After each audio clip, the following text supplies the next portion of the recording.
बात करें, थीटा की बात करें तो फॉर्मूला क्या होगा, थीटा इक्वल टू होता है n-2, याद रख लेना भाई, n-2 divided by n Guna 180 degree. n क्या है, भुजा की संख्या, n क्या है मेरे, भुजा की संख्या। तो यहाँ पे कितने भुजा थे, 8, तो 8 में से 2 चला जाएगा तो ऊपर 6 हो जाएगा, नीचे 8 हो जाएगा। 4 से काट दोगे इसे तो 2 बार में कट जाएगा, 4 से इसको काट देंगे 45 बार में कट जाएगा, 2 से इसको काट देंगे 3 बार में, 3 गुना 45 बताओ कितना हो जाएगा, 135 डिग्री। तो जिन बच्चों का 135 डिग्री है उनका बिल्कुल ही आंसर सही है। 3 के मतलब 3 को रहने दो जहां है वहीं पे। इसके बाद देखो कितना डिजिट है, तो 3 डिजिट है, तो तीनों के लिए 0 0 दे दो बस। ये इसका हो गया भाई प्लेस वैल्यू। तो 3000 इसका राइट आंसर हो जाएगा, इसके लिए आपको समय नहीं मिलेगा भाई। एक 50% का फ्रैक्शन वैल्यू होता है 1/2, 1/2 अधिक है तो दूसरा कितना कम होगा वही आपसे पूछा गया है। अगर 1/2 अधिक है तो जितना ऊपर अधिक होगा उतना ही कम होगा, याद रखना। एक ज्यादा है एक कम होगा।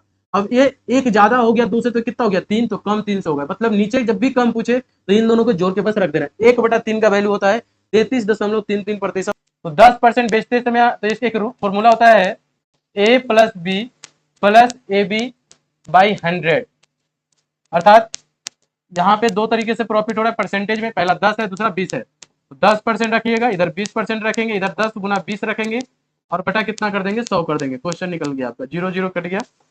20 10 30 2 32%। बताओ कि आय का योग क्या होगा। देखिए जब भी ऐसा क्वेश्चन मिले तो रेशियो को लिख दो, 3:2 है इनकम का, इसको लिख लेते इनकम का रेशियो। उसके बाद खर्च का दिया था ना, खर्च का कितना है 2:1, एक्सपेंडिचर इसको बोलते हैं ना, इसको एक्सपेंडिचर बोलते हैं। अब इसको घटाने के बाद जो रेशियो मिलेगा वो सेविंग का मिलेगा, तो यहाँ भी 1 आएगा यहाँ भी 1 आएगा, ये सेविंग का रेशियो हो गया 1:1। परंतु 1 की जगह यहाँ पे बताया है कि प्रत्येक ने 4000 रुपए की बचत की, प्रत्येक एक की बराबर 4000 है तो 4000 हो जाएगा 1 यूनिट बराबर।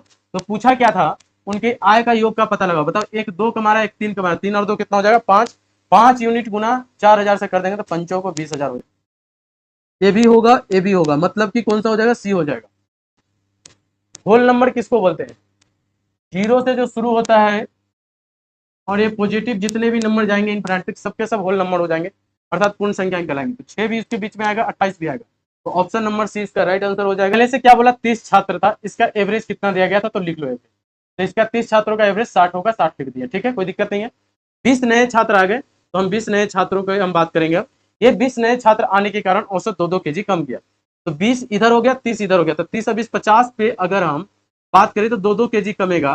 तो बताओ कितना kg कमेगा, 100 kg कम जाएगा, और ये 100 kg यही 20 के कारण कमा, तो इसको 20 से भाग दे दो, 0 से 0 2 से 2 इधर से, मतलब एक पे फाइनल कितना kg कम रहा है, 5 kg कम रहा था। पहले से एवरेज कितना था 60 था, तो नया एवरेज जो निकल के आ जाएगा हो जाएगा 55 kg।